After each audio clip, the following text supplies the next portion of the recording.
আসসালামু আলাইকুম সম্মানিত দর্শক, আজকের ভিডিওটায় দেখাবো কিভাবে বক্রম দিয়ে কামিজের গলা তৈরি করবেন। কত ইঞ্চি বডি হলে সামনের গলা কতটুক নেবেন, পিছনের গলা কতটুক কাটবেন, আজকের ভিডিওতে খুব সুন্দর করে বুঝিয়ে দিব। সর্বপ্রথম এই যে বক্রম নিয়ে একটা ভাঁজ রাখবেন, এরপর নিচে একটু বক্রম রেখে আপনারা একটা মার্জিন করবেন। এখানে এই মার্জিন থেকে সামনের গলার লম্বাটা রাখবেন 6 ইঞ্চি, 37 ইঞ্চি বডির জন্য 6 ইঞ্চি গলার লম্বাটা নিলাম। এবার গলার পাশে নিব আমরা 2.5 ইঞ্চি করে, সামনের গলা এবং পিছনের গলার পাশে 2.5 ইঞ্চি করে রাখবো 36 থেকে 37 ইঞ্চি বডির জন্য। এইখানে দাগ কেটে নেবেন। এরপর এখান থেকে 2 ইঞ্চি উপরে একটা দাগ কাটবেন, এখান থেকে একটু রাউন্ড করে গলাটা তৈরি করবেন। এটা আমাদের সামনের গলা, তো এটাকে কেউ পান গলা বলে, কেউ ভি গলা বলে। এভাবে দেখেন সুন্দর করে দাগ কাটবেন। এরপর এই পাশে 1 ইঞ্চি চওড়া বক্রম নিয়ে আমরা একটা দাগ কাটবো। এটা হচ্ছে আমাদের কামিজের সামনের গলা। পিছনের গলাটাও কিভাবে কাটিং করি সেটাও খেয়াল করবেন। এইখান থেকে খুব সুন্দর করে গোল করে আমরা কাটিং করে নিব। তো দেখেন আমাদের সামনের গলা কাটিং করা শেষ। এবার আমাদের সাইডে যে কাপড়টা অর্থাৎ যে বক্রমটা আমাদের আছে এটা জয়েন দিয়ে আমরা পিছনের গলাটা তৈরি করব। দেখেন এখানে আমরা জয়েনটা দিয়ে নেব। এভাবে যদি জয়েন দিয়ে পিছনের গলাটা তৈরি করি তাহলে অল্প বক্রম দিয়ে আমাদের সামনের গলা এবং পিছনের গলা তৈরি করতে পারবো। এখানে একটা ভাঁজ রেখে নিচে একটু বক্রম রেখে মার্জিন করলাম। এই পাশ থেকে 2.5 ইঞ্চি নিয়ে এখানে একটা মার্জিন করব। এখান থেকে ধরে পিছনের গলার লম্বাটা আমরা 3.5 ইঞ্চি রাখলাম, নিয়ে এখানে গোল করে পিছনে গোল গলা দিব। তাহলে সামনে পান গলা, পিছনে একটা গোল গলা দিয়ে দিলাম। সামনের গলাটা লম্বা রাখছি 6 ইঞ্চি, পিছনের গলার লম্বা রাখছি 3.5 ইঞ্চি। এটা এখন কাপড়ের সাথে কিভাবে আমরা লাগিয়ে নেই দেখেন। এটা হচ্ছে কামিজের কাপড়, তো এই কাপড়ের মাঝখানে জয়েন দিছি। জয়েনটা খুব সুন্দর করে ফাটিয়ে দেওয়ার পর কাপড়ের উপরে বক্রমটা রেখে আমরা বক্রমের উপর দিয়ে সেলাই দিয়ে নিব। দেখেন বক্রমের উপরে সেলাই দিয়ে আটকিয়ে নিলাম। সাইডে বাড়তি কাপড়গুলো কেটে ফেলে দিব। এবার এ পাশে একটা ভাঁজ দিয়ে আমরা সেলাই দিয়ে নিব বক্রমের উপর দিয়ে। কিভাবে চতুর সাইড মুড়িয়ে সেলাই দিতেছি আপনারা এভাবে মুড়িয়ে দিয়ে তৈরি করে নেবেন। তো সামনের গলা কমপ্লিট। এবার আমাদের পিছনের গলাটাও একইভাবে এই কাপড়ের সাথে সেটিং করতে হবে। এখানে বসিয়ে বক্রমের উপরে আবারও সেলাই দিয়ে আমরা পিছনের গলাটা লাগিয়ে নিব। বক্রম দিয়ে গলা দেওয়ার চেষ্টা করবেন সব সময়। বক্রম দিয়ে গলা তৈরি করলে গলাটা সহজে নষ্ট হয় না। এই সাইডেও একইভাবে মুড়িয়ে আমরা সেলাই করে নিব। কাপড় দিয়ে গলা তৈরি করলে গলাটা ভালো হয় না, বেশি দিন লাস্টিং করে না, ছিঁড়ে যায়। পিছনের গলা এবার আমরা বডির পার্টের সাথে অ্যাটাচ করব। এইখান থেকে সামনের যে পার্ট হবে সামনের পার্টটা আমরা নিয়ে নিব। এটা হচ্ছে কামিজের সামনের পার্ট। এখান থেকে ধরে গলার পাশে 2.5 ইঞ্চি নিয়ে একটা মার্জিন করব।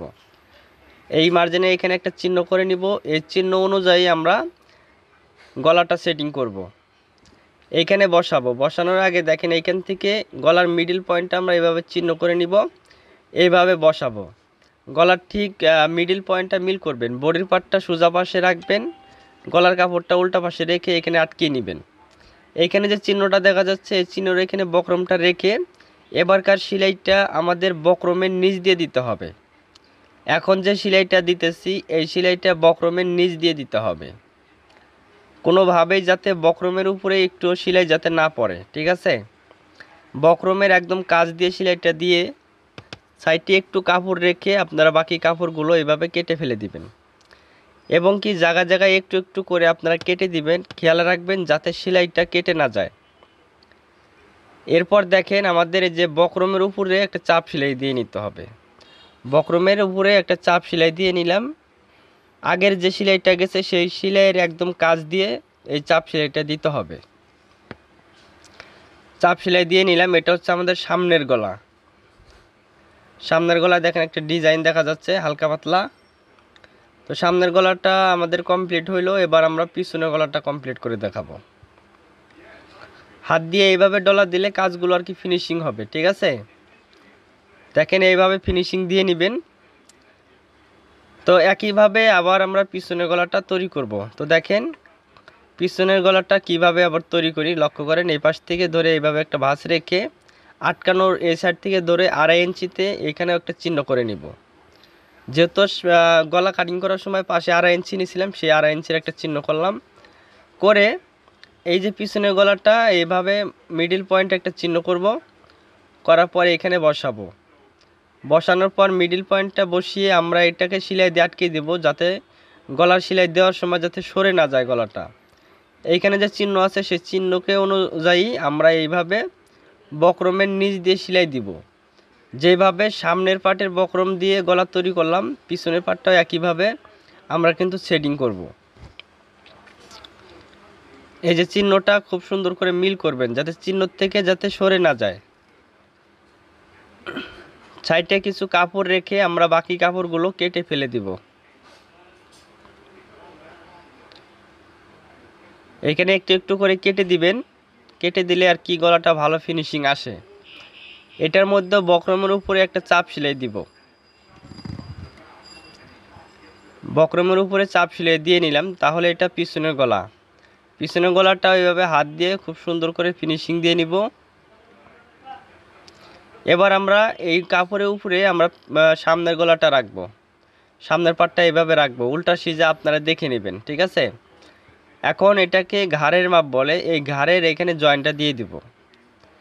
দেখেন এইভাবে জয়েন্টটা দিব। এই সেলাইটা দেওয়ার সময় প্রথমে যখন সেলাইটা ধরবেন একটা বারটেক দিবেন, বারটেক দিবেন এবং সেলাই শেষে একটা বারটেক দিয়ে দিবেন। এখানে 2টা করে সেলাই দিবেন। দেওয়ার পরে যে বক্রমের যে মাথাটা এই পাশে মুড়িয়ে দিবেন, ওইটা ওই পাশে মুড়িয়ে দিবেন, আর এই পাশেরটা এদিকে মুড়িয়ে দিবেন। এটা মুড়িয়ে দিলেও হয়, না দিলেও হয়, সমস্যা নেই, আপনি মুড়িয়ে দিলে ভালো হবে। এরপর দেখেন গলাটা কিভাবে আমরা মেশিন সেলাই দেই। আপনারা চাইলে গলার এখানে হাত সেলাই দিতে পারেন। তো হাতে সেলাই বেশি দিন লাস্টিং করে না, কয়েকদিন পর খুলে যায়। এজন্য এখানে আমি মেশিন সেলাই দিয়ে নিব। আপনারা চাইলে মেশিন সেলাই দিবেন, অনেকে মেশিন সেলাই দিতে পারেন না। মেশিন সেলাই দিলে অনেকে নিচের দিকটা ঘুষ ধরে থাকে। তো লক্ষ্য করেন কিভাবে আমি মেশিন সেলাইটা দিতেছি। নিচের কাপড়টা টান দিয়ে ধরতেছি এবং আস্তে আস্তে সেলাইটা গোল করে আমরা সেলাই দিতেছি। নিচের কাপড় টান না দিলে কিন্তু নিচের দিকে ঘুষ ধরে থাকবে। এজন্য নিচের কাপড়টা টান দিয়ে আপনারা এই চাপ সেলাইটা দিয়ে নেবেন গলার। তো দেখেন ঘুরিয়ে ঘুরিয়ে আপনারা ধীরে ধীরে কাজগুলো করার চেষ্টা করবেন। চেষ্টা না করলে কোনো কিছুই করার নেই। যদি ভিডিওটা ভালো লাগে অবশ্যই লাইক কমেন্ট করে দিবেন এবং চ্যানেল হয়ে থাকলে সাবস্ক্রাইব করবেন, পেজ হয়ে থাকলে ফলো দিবেন। ভালো লাগলে অবশ্যই পাশে থাকা বেল